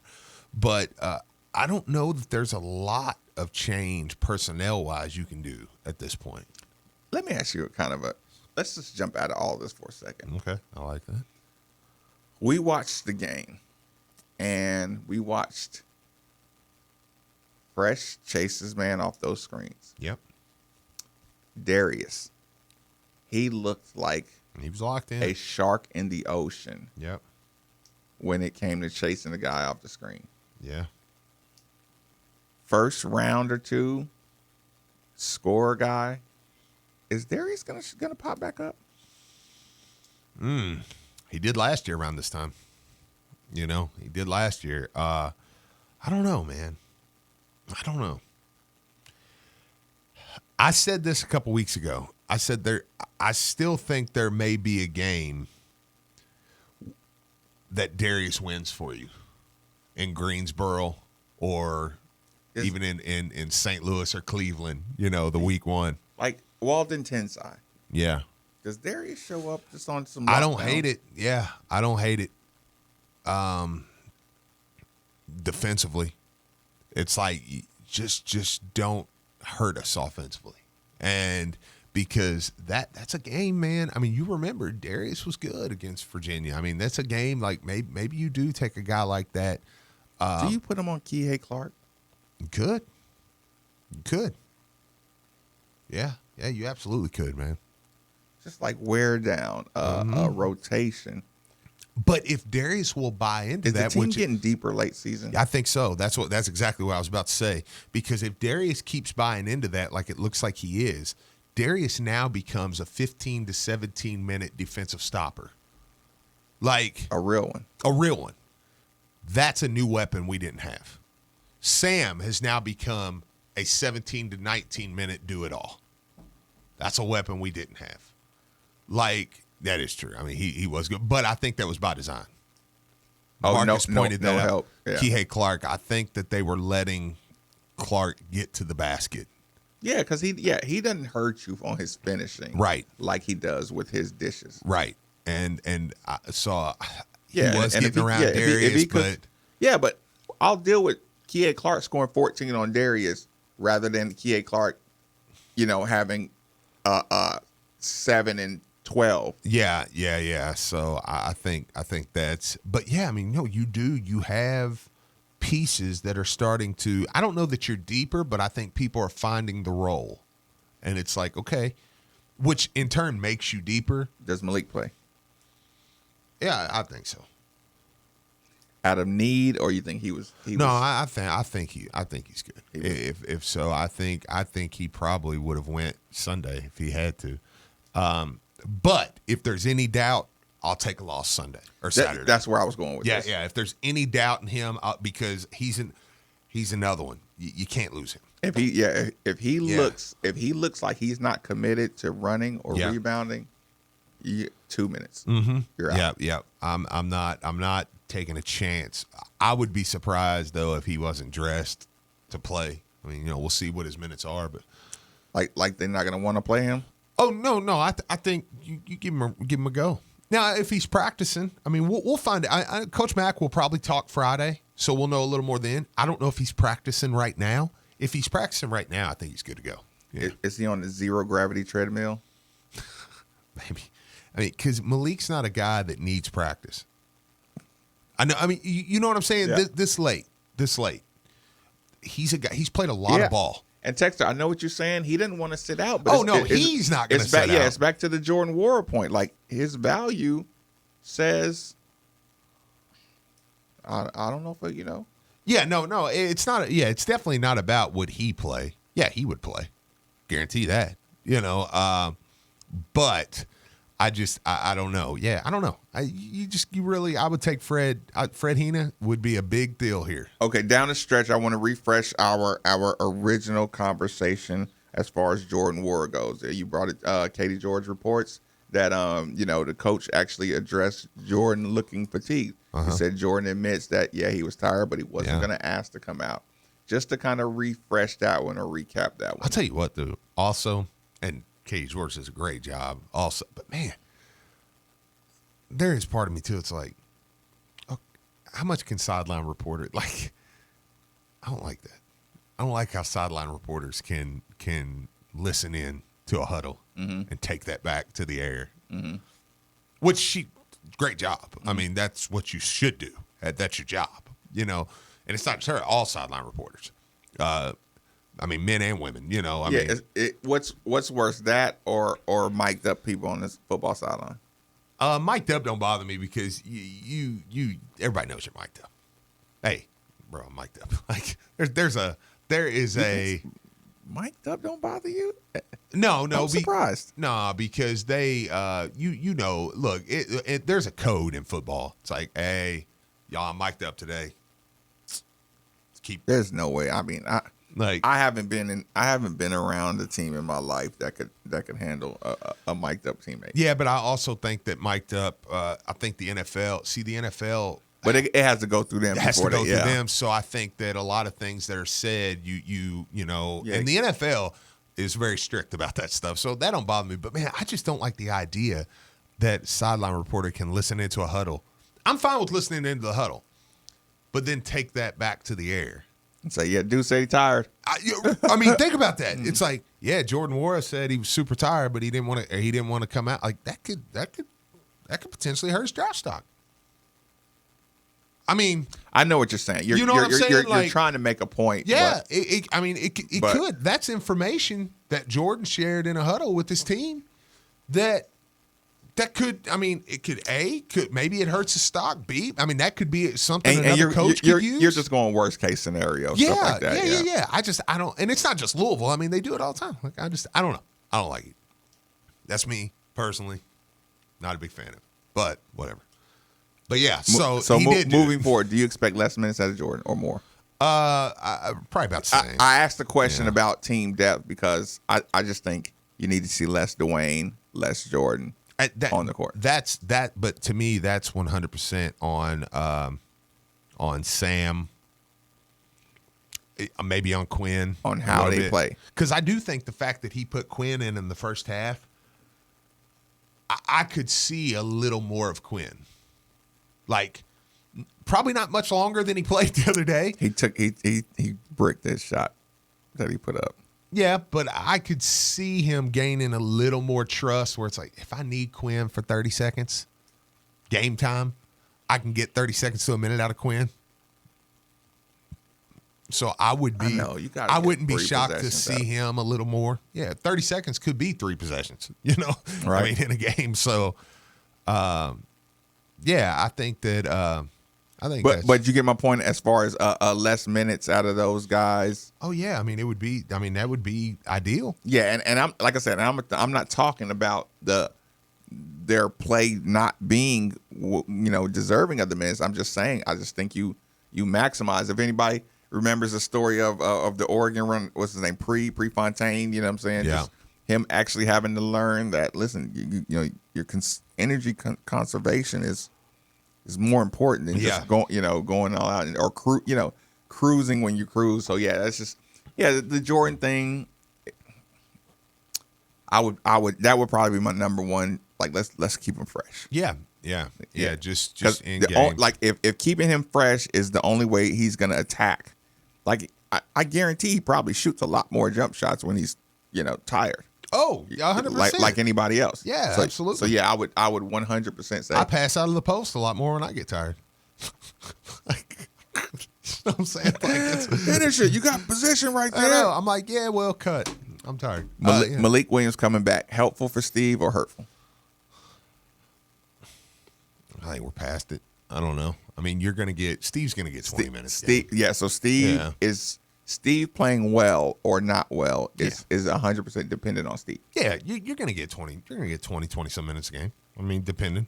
Steve's going to get less than even if you had to go small lineup. Yeah, you're going to play Steve. I mean, even if Malik comes back. Okay, last question I got to ask you. This is the heavy one. I hate ending the show on this one, but it's love it. People texting in about it. Is there any fear that you're going to be watching NCAA tournaments in empty gyms?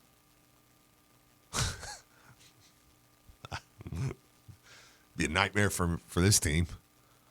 Can you imagine that? I'd be like, we're out game one. That's a good point. Game one, we're done. This team, we're the worst. Oh yeah, dead crowd team over. People are like, man, how did Ohio State beat them? Because they played in an empty gym. Not even Ohio State. Go much less than that. Yeah. You're not gonna play Ohio State first round, are you? No, I'm saying when You're talking about the practice that they had. the scrimmage. I'm like, yeah, empty gym. It was in front of no crowd and we lost. Yeah, That's what he's saying. No, get Aiden out of your brain. I don't even want to hear about Aiden.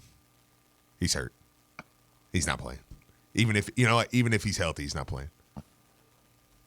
I gotta ask you, Steve. Text her. That's a good text. Or say it out loud. Say what you really think out loud. What? About Aiden. You're concerned. Oh, well, it's just see. I mean, he's not gonna play. Moving forward, he's not gonna play this year. I hope he plays next year. Aiden's for Louisville. Aiden's. Brian, let me ask you: is Aiden wearing a Louisville uniform next year? And this is a horrible topic to even bring up because this is no speculation. This is not. You know what this is? This is Steve and Marcus looking at the hairstyles of Aiden and the outfits he's wearing, which are pretty fly.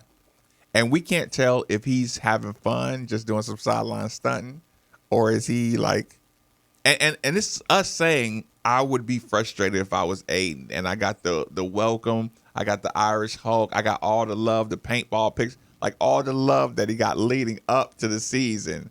And he actually played against Miami in the opener, and it was Aiden has to be the biggest.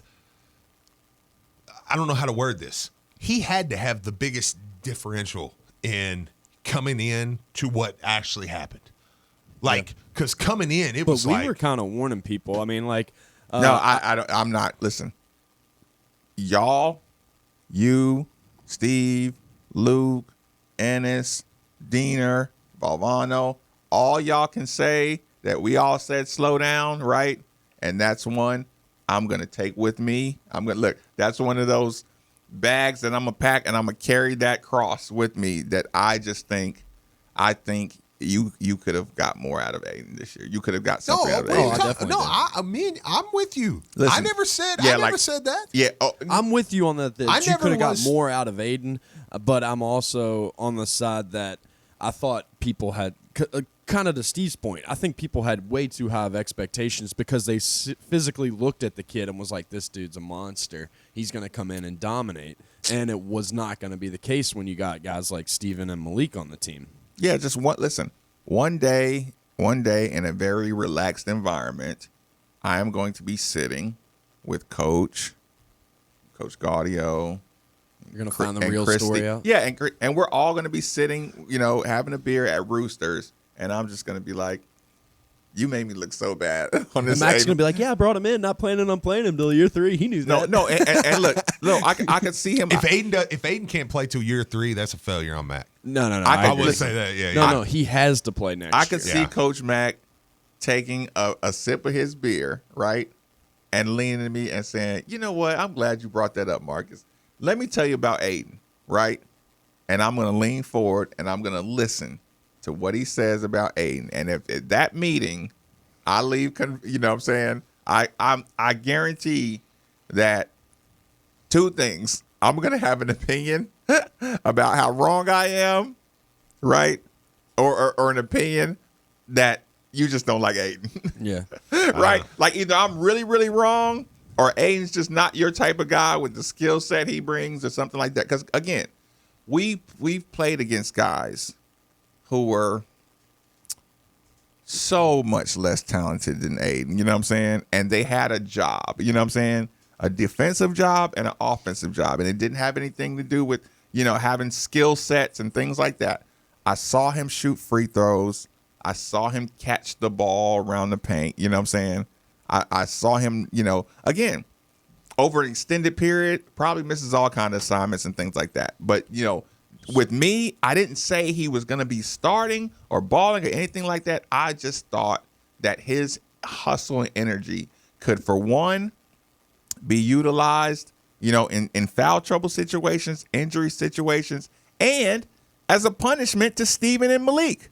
When, we've had games where neither one of those guys looked like they were, really woke, right? And we all thought that they might experiment with a little bit taller lineup, too, playing a little bit. I never really thought that because I don't think any of them are really good passers. And the guy you would have at the bottom, Steve, is the passer. So you wouldn't really put him at the top of the key. So I never really, I thought it was a possibility. You want me to answer the question, though, that you got for me? Yeah, go ahead. So, what I think is I think the situation that we're in, Aiden will end up being in a Louisville roster next year, but it's going to be because he is. This is the way that I would feel if I were him. I'm not speaking from for him, but I would be mad. I would be mad about coming in, not playing as much. Having all this hype around you, had all these other schools looking at you. You probably could have went to another school and played right away. But the way I look at it now is you're settled in. You don't transfer out and have to sit out a year. You now are going to be factored in next year because you expect Malik Williams to come back. You're going to get the backup minutes to Malik. And then this is basically your spot to put a stranglehold on for his junior year. So if I'm Coach Mack, I sit there and say, look, yeah, we did have some shortcomings this year. You did get, kind of lost in the shuffle, but next year they bust him you're going to be a big factor. And the year after, if you come out next season and play like you're supposed to as a solid backup, then you can be our starting center our junior year if you continue to improve. Yeah, like I said, we got another person weighing in on that too. Luke Hancock is listening in right now. He says, if he transfers, it will be as stupid as Zach Price leaving when Gorgie left. All the opportunity aligns when you leave. Yeah. Would be some bad advice for someone in his corner to expect him to advise him to transfer. No, listen, we all totally agreed with that. Like we saw at least half of big man playing time next year. And there's some accountability. Like there's something you're not doing. The coach is yelling at you about that you're going to have to work on in the offseason to get on the court. I'm just saying, because I totally don't think Coach Mack just doesn't play. Right. No, this kid's awesome, man. I'm just not playing him. There's obviously he has deficiencies in his game. I've just seen games where I would have motivated Steve and Malik by putting Aiden in there. 3 minutes. If Aiden plays good, it's good motivation. If he plays bad, then I'll go back and look at them. Like, again, it's easy for me to say that because I'm not the new coach trying to win over the fan base, and I can't lose some early season game to Boston College because I'm trying to prove a point to Malik Williams and Stephen Enoch, right? Yeah. But coaches who have big time contracts and nothing to prove and made Final Fours here, they can get away with doing the Coach K. I'm putting all 5 of y'all on the bench. You know what I'm saying? Against Akron until you get your act together. Yeah. Aiden, Sam, Dave. You know what I'm saying? Like, you can do that when you're entrenched. Like I said, he's got this roster, and he's pumped about getting that number 1 ranking and stuff like that. So, yeah, I get it. You know what I'm saying? Yeah. So, I'm not being, hypercritical about it. I just, like I said, I just think had you been a little more comfortable, you would have said, okay, Aiden, get out there and show me you can get 10. Go get me some rebounds. Right. If these guys are going to let Jordan take all the rebounds every time and not get stops and not get blocks and things like that. Yeah, no, totally. I'm with you. Yeah. Yeah, so that was just the little bit of the Aiden conversation that we got to have. Like I said, but I totally agree. Yeah, it'd be a terrible decision. Yeah, it's a terrible decision. But here's the problem. I don't even like having that conversation because there's nothing out there that says that's even a conversation. Again, we're over there saying, look at his green shoes, man. He leaving. He must be going to Baylor. I don't play. Yeah. Yeah, look, and this is just barbershop conversation. And since Luke chimed in, I mean, I'm like, look, the way he's starting out this year, he'll probably leave midseason. Like, and he turned out to be one of the all timers. You were on Luke. On Luke from the beginning. First 2 months of the season, I'm like, yeah, he ain't gonna stay. Is this the one Rick was talking about? Yeah, it's like, and then Luke turns out to be one of the all timers. Don't worry, Luke. We all got it too. Yeah, no. He's Brian Hall. By the way, Luke, keep killing it on the ACC network. Doing a great job. Doing a great. It's great. His cadence has gotten really.